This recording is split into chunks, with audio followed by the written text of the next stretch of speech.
This is the Lone Crater YouTube. We hope this video helps. You begin by securing your data and license.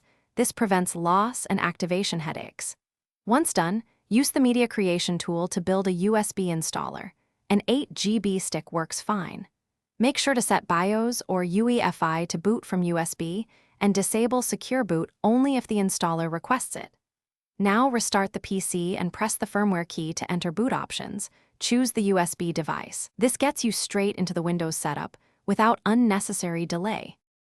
You'll now handle the core installation steps and decisions. When prompted, pick Custom Install to control partitions. This is important when replacing an older Windows. If you're wiping the drive, delete the old Windows partitions and create a fresh NTFS partition for stability and performance. Then start the copy and install phases. The setup will expand files, install features, and reboot multiple times. Make sure not to remove the USB until final setup prompts.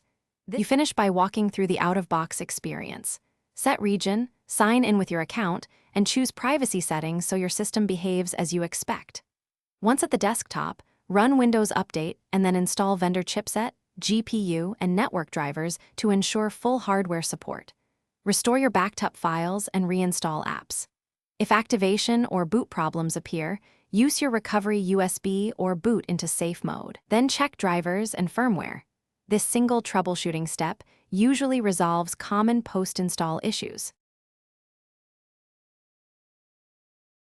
Thanks for watching. Consider subscribing if we helped you.